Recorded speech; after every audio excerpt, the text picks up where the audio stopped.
네, 최근 치솟은 미 10년물 국채 수익률 간밤에 4.38%까지 올라선 상황입니다. 특히나 이제 미국 대선이 가까워질수록 국채 수익률이 올라갈 확률 더 높다고 합니다. 네, 오늘은 메리츠증권 자산배분 파트장이죠. 윤여산 파트장 모시고 대선 결과에 따른 미 국채 시장 흐름 그리고 또 FOMC 전망까지 들어보겠습니다. 어서 오세요. 어서 오세요. 파트장님. 네, 예. 안녕하십니까. 바쁜 시간인데 또 이렇게 나와주셔서 고맙습니다. 네. 예. 자, 지금 이제 오프닝에서 말씀드린 것처럼 조금 이제 미국채 시장에서의 금리 상승세가 좀 신경이 쓰여요. 네네. 4%까지만 왔을 때만 해도 이러다 말겠거니 했는데 네. 이 정도까지 왔다. 네. 지금 이제 여러 변수가 많은 상황인데 어떻게 대선 이후에 오히려 더 변동성이 커질까요? 좀 잦아들까요?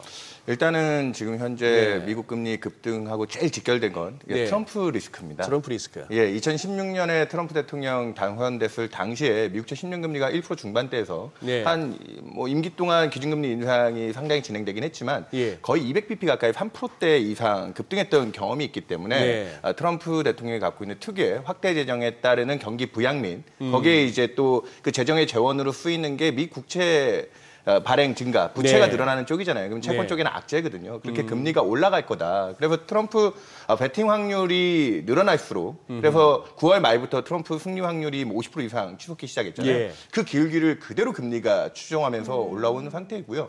그렇기 때문에 대선 결과 확인하고 나면 어느 정도 정치적 불확실성이 좀 거쳐지면 사실 지난주 금요일만 해도 미국의 고용지표 뭐 일부 허리케인이나 날씨적인 영향이 있다고 하지만 좀 충격적인 숫자가 나왔음에도 예. 미국 금리가 급등했거든요. 예. 근데 또 토요일 날 지금 뭐 일부 사전 투표 열기라든지 예. 해리스 쪽에 유리한 여론조사들이 나오니까 미국 10년 금리 4.38로 종가가 끝났는데 지금 아시아 시장 열리면서 또 한 5, 6bp 급락해서 또. 4.3%를 맞춰주고 있습니다. 그래요. 상당 부분 이런 불확실성은 대선 이후에는 금리 쪽에서 이제 금리가 가장 중요한 펀더멘탈 지표잖아요. 네. 그런 쪽에서 좀 안전성을 확보하지 않을까. 지금은 불확실성의 시간이다. 이렇게 얘기 드리겠습니다. 네.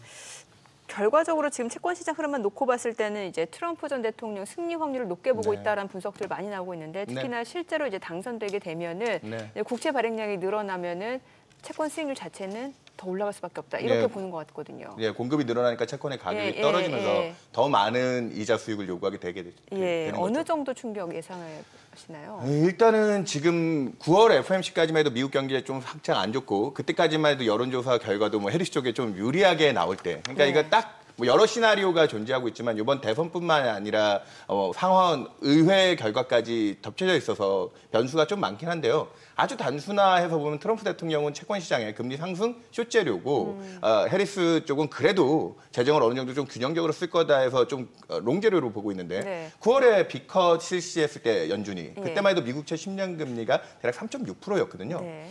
내년까지 미국 기준금리가 대략 3%대 진입하는 것에 대한 의심은 없었고요. 한 3% 중반까지는 낮춰질 수 있다. 근데 최근에는 그 기대조차도 자꾸 후퇴하면서 미국의 금리 인하 기대폭이 줄고 있거든요. 맞아요. 그래도 내년에 한 1년 정도 우리가 가시권 내 시각을 본다고 하면 한 내년 9월 FOMC까지 미국의 기준금리, 연방금리는 한 3.75 정도를 타겟 잡고 있다고 보면 지금 제가 갖고 있는 모델이나 주요 IB들이 갖고 있는 미국채 적정 모델로 보면 한 3.8% 정도를 좀 중요한 숫자로 보고 있습니다. 균형 정도 숫자로 보는데 지금 거기에 무려 50bp 가까이 높잖아요. 그렇죠. 그러니까 트럼프 대통령이 만약에 트럼프가 대통령이 된다고 했을 때 지금 다른 뭐 관세 부과라든지 뭐 이민자 추방과 같은 인플레이션에 영향을 주는 재료에 대해서는 경제에 또 부담을 줄 거기 때문에 상쇄 효과가 좀 있을 거라 보는데 순수하게 채권 시장에 두려워하는 건 TCJA라고 하는 텍스컷, 그러니까 감세를 중심으로 해서 고용을 좀 부과하는 그쪽의 정책이 대략 한 연으로 5천억 달러, 미국 GDP의 2%포인트 정도를 더 적자를 내게 할 거다.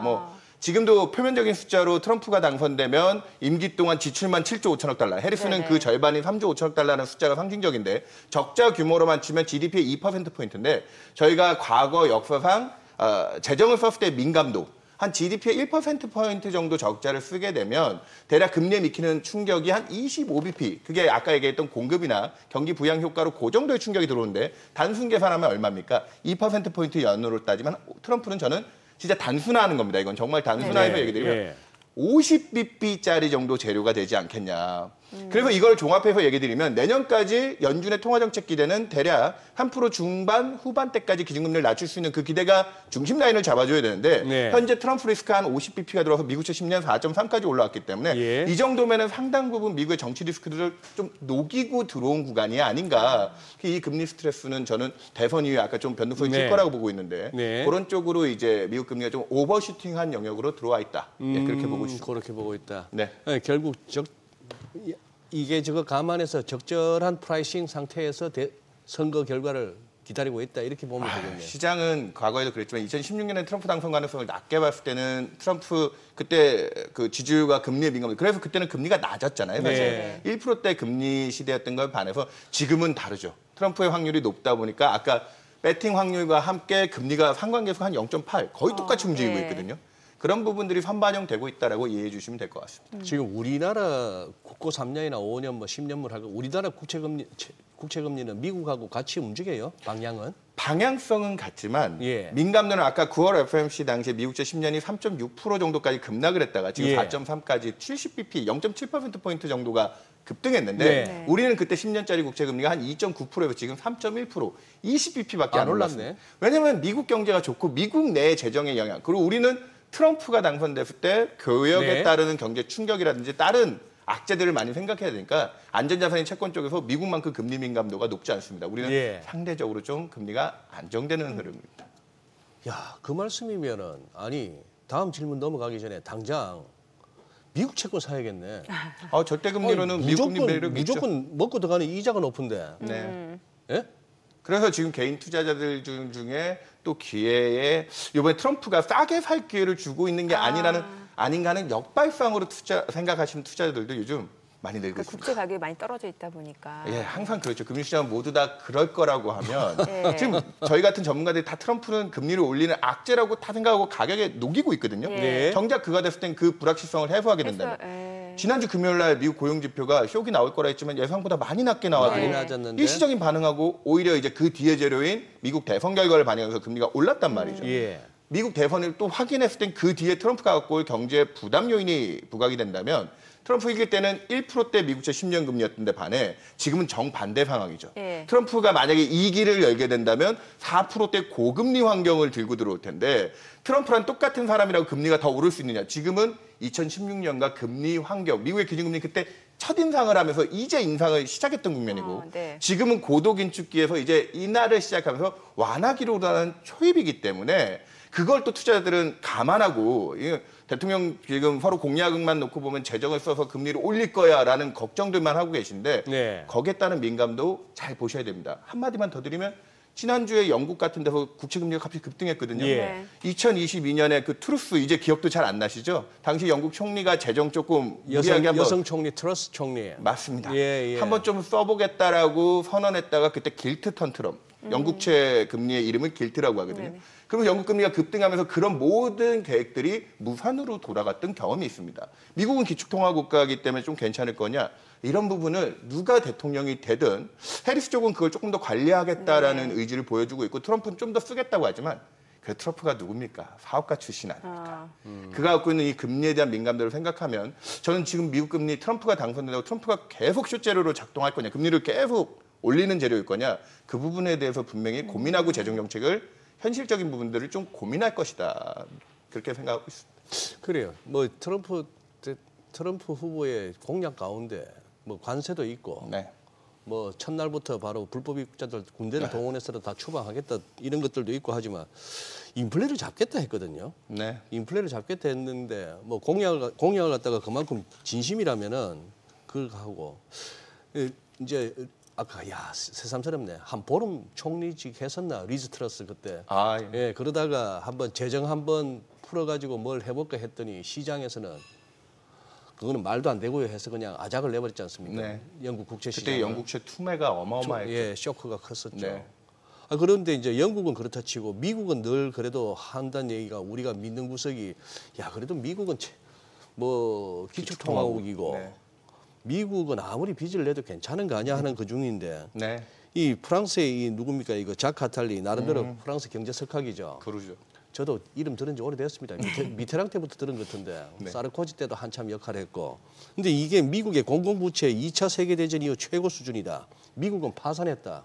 뭐 이렇게 지적을 했는데요. 네. 아니, 지금 뭐 프랑스가 지금 미국 걱정할 때는 아닌 것 같은데.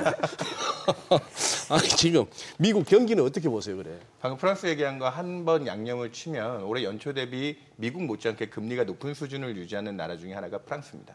프랑스도 올해 선거가 있다 보니까 네. 재정에 좀 불필요한, 워낙 지금 예. 마크롱 대통령도 인기가 없었잖아요. 예. 이걸 강조하는 게 재정 정책이라는 게 경기 부양 쪽에는 아주 지켜야할 수 있는데 그거에 따른 대가가 있다는 거죠. 사실 미국도 작년과 올해 0% 1%대 조금 경기가 둔화될 거라는 예측이 많았는데 생각보다 2% 중반의 높은 성장이 나왔는데 거기에 원동력은 이번 3분기 미국 성장률도 분기를 연율화 해서 숫자가 높죠. 2.8%가 네, 나왔지만 그중에 3분의 1 이상이 뭐였는지 아십니까? 저, 0.85%. 그러니까 그 0.85%의 기여도가 정부 글쎄, 정부 지출이. 지출이었습니다. 네. 작년부터 정부가 상당 부분 입김을 작동해서 그러니까 물가 때문에 통화 긴축을 하고 있는 통화 정책 대비해서 재정이 들어와서 그걸 커버해주고 있는데 그 대가가 그 찌꺼기죠. 정책의 찌꺼기인 부채로 쌓이게 됐고 미국 정부 부채가 지금 GDP의 100% 초과. 이게 2차 대전 이후 최고치. 2차 대전 때랑 똑같은 수준이에요. 근데 미국이 지금 1년에 내야 될 이자 부담액만 1조 달러입니다. 우리 전 국민이 1년에 뼈 빠지게 일해서 얼마 버는지 아십니까? 우리나라 GDP가 2조 달러거든요. 예. 미국 정부는 숨만 쉬어도 이자 비용을 그 정도 지출해야 되는. 숨만 쉬어도. 그래서 미국의 이제 피스칼 스페이스라고 합니다. 재정 여력 같은 거는 여러 기관들 기축통화국이기 때문에 이제 100%? 한 일본 같은 나라 200%도 초과했는데 네. 미국은 한 150%까지 문제 없어라고 하지만 지금 저 이자 부담액을 감안하고 연준이 지금 금리 내리는 거에 저런 재정 부양책으로 브레이크를 걸게 된다면 그 증가 속도는 1년에 5에서 10%씩 금방 늘어날 수밖에 없습니다. 네, 네. 그렇기 때문에 이제부터 균형을 좀 잡아야 되는 상황이라 보고 있고요. 예. 최근에 금을 투자하시는 분들이 꽤 많습니다. 네네. 금.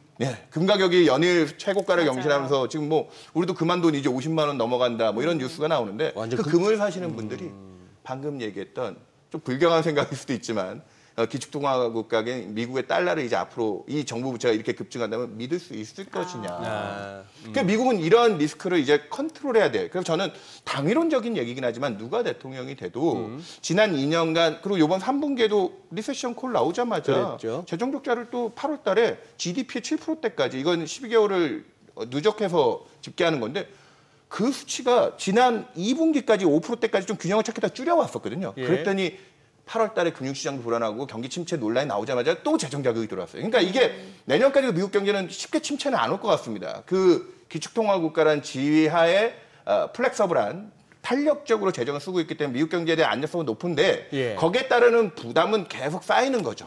그래서 저는 트럼프가 된다고 해도 그가 약속한 공약을 다 현실화하는 부분에 대해서는 분명히 고민해야 된다. 그 리스크를 지금 상당히 반영한 미국채 10년 금리 4%대 초중반은 이제 4.3% 넘어가는 수준은 신경 쓰이는 영역에 들어왔다. 이렇게 보고 있습니다.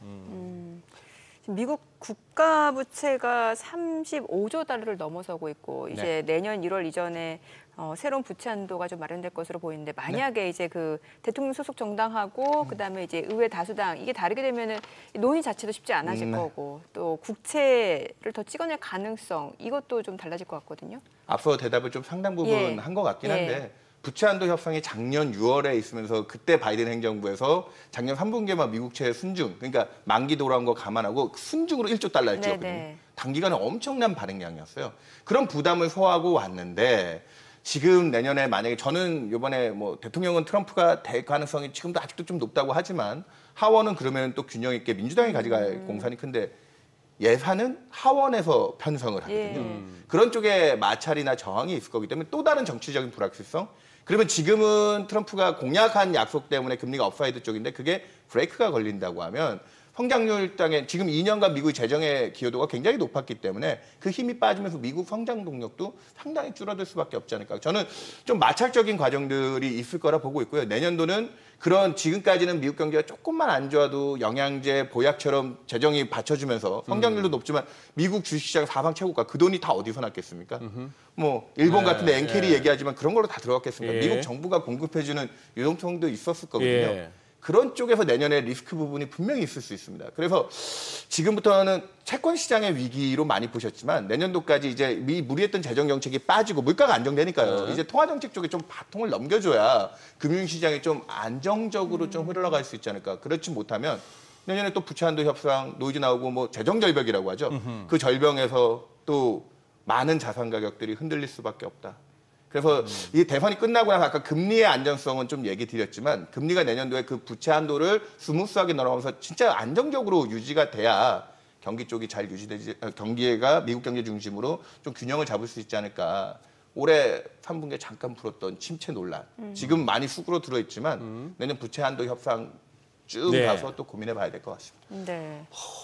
지금 그럼 이제 윤 파트장님 말씀은 이제 재정으로 바이든 행정부 때 재정으로 뭐 지표도 경기도 이렇게 좀 받치거나 띄웠던 그게 크고 이제 바통이 그러면 좀 통화 정책 쪽으로 좀 가져야 된다. 네. 야, 연준 머리 지나겠다. 그래서 지금 연준의 점도표도 얼마나 왔다 갔다. 예, 다이나믹하게 바뀌고 시장 기대도 올해 초에 3월에 금리 인하 시작한다고 난리 쳤다가 여름쯤 가서는 야 올해 이거 2번이나 해줄 수 있겠어? 이거 이러다 한 번밖에 못 하는 거 아니야? 9월 FOMC 비컷하고 연말까지 100bp 이상 금리 인하하겠다. 지금은 남은 2번 회의 중에 지금 9월은 비컷을 했지만 이거 2번 다 인하해 줄 수 있겠어? 내년에 미국 기준금리 4% 이하로 갈 수 있겠어? 계속 의심의 연속이죠. 맞아요. 그래서 그 플렉체이션을 채권 시장은 다 따라다녔고 예. 주시장은 그래도 경기 지표 좀 받쳐줄 때 굿뉴스 이즈 굿이지 하고 버텼는데 내년에 그쪽에 제동이 걸릴 수 있는 요인들이 부각이 된다고 하면 굿뉴스 이즈 굿이라고 할 정도의 환경이 유지가 될 수 있을까? 그 고민들은 커질 것 같습니다. 진정한 경기의 승부처는 내년입니다. 아니 그리고 저는 앞만 봐도 그 이제 내일 우리를 시간으로 밤 돼야 이제 미국이 이제 화요일이 열리는데 11월 5일이 시작되는데 네. 그걸 하루 동안 그렇게 선거하고 그 땅은 또 넓으니까 저쪽에 알래스카까지 완전 끝나고 나서 뭐 이제 출구조사 발표될 끼고 네. 여기저기 또 이제 벌써 일찌감치 무슨 꿍꿍인지 우리 개표하는데 한 2주 보름 넘게 걸릴지도 몰라야 하는 주도 나오고 네. 그 와중에 목요일 날 연준이 뭘 한다고요? 네. FOMC 있습니다. 어느 쪽으로 예상하세요 그러면? 그 불확실성 때문에 앞에 약속을 지키려는 노력이 있을 것 같고요. 앞에 약속을 지킨다. 예, 그럼 지금은- 25일 이나네? 네, 이번에는 그렇게 네. 연준이 최대한 그 잡음을 줄일 수 있는 방향으로 움직여줘야 된다라고 보고 있고요.